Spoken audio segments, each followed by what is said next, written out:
Hello students, teachers, parents, history nerds, hello everybody, and welcome to Nutshelled History, where we lay out the facts, the good, the bad, and the ugly.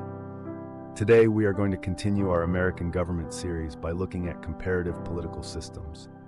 Don't forget that there's a link for a fill-in-the-blank worksheet in the description. I just ask that you like and subscribe. I apologize for any mispronunciations ahead of time. I do my best. The political spectrum is usually looked at a left versus right thing, with liberals on the left and the conservatives on the right.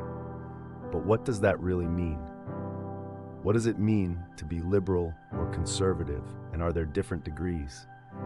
You hear about far left and far right from your sensationalized news sources. Does that have meaning? Do certain groups of people tend to fall into these categories? What are the demographics? To answer this question, it is impossible to answer the question absolutely. First, there are so many degrees of each category that it is impossible for GPS to nail your location on the ideological spectrum with super accuracy.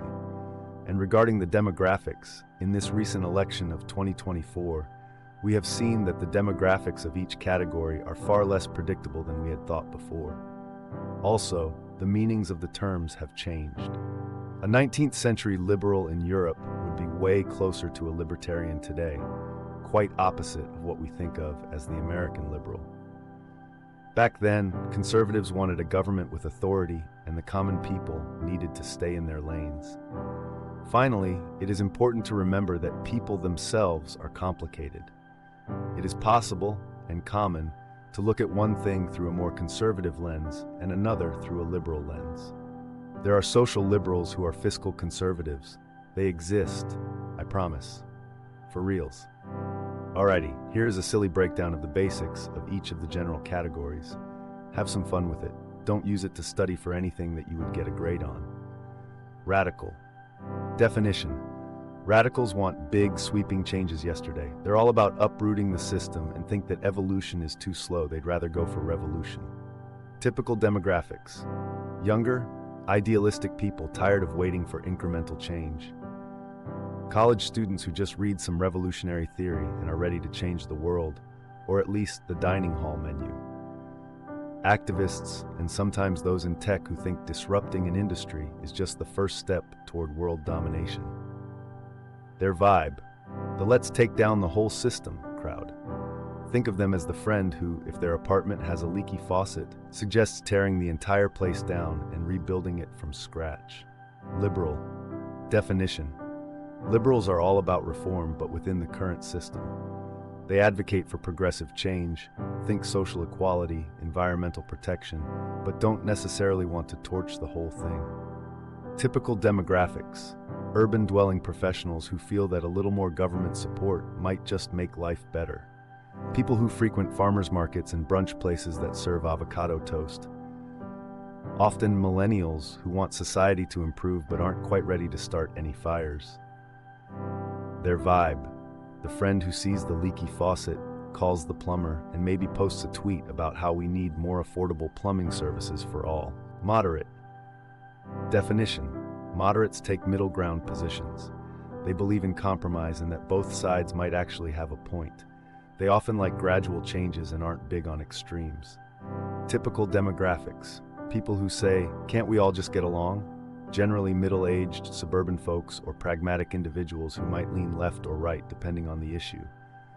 Both sides enthusiasts who are known to rock split-ticket voting.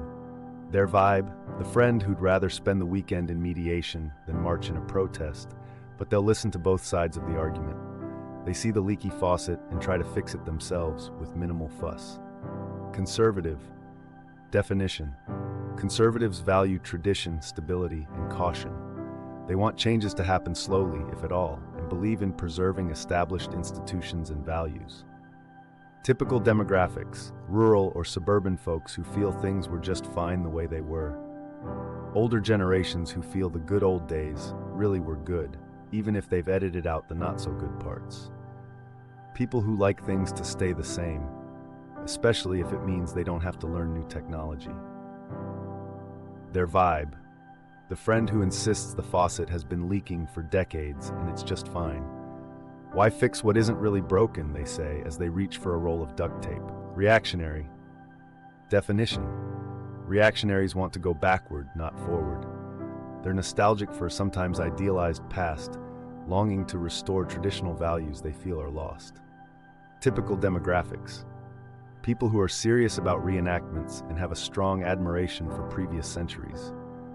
Some older individuals who believe modern times have taken a turn for the worse. Thinkers and writers who complain that kids these days don't understand the virtues of the past. Their vibe. The friend who thinks the leaky faucet wouldn't have happened back in the good old days. They suggest ripping out the new plumbing and reinstating classic designs. And no, they don't care that copper pipes are not as common anymore. Bring them back. In sum, radicals want the next system. Liberals want a better system. Moderates think the current system just needs some tweaks. Conservatives want to stick with the current system. Reactionaries want the old system. Each group has a unique personality, and while some prefer protesting in the streets, others prefer reminiscing about simpler times while the faucet leaks in the background.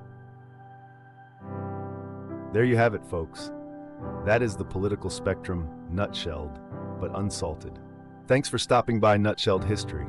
Don't be conservative on that like button and be liberal with the subscribe button. Where do you think that you fit on the political spectrum? Let us know in the comments down below. See y'all next time on Nutshelled History.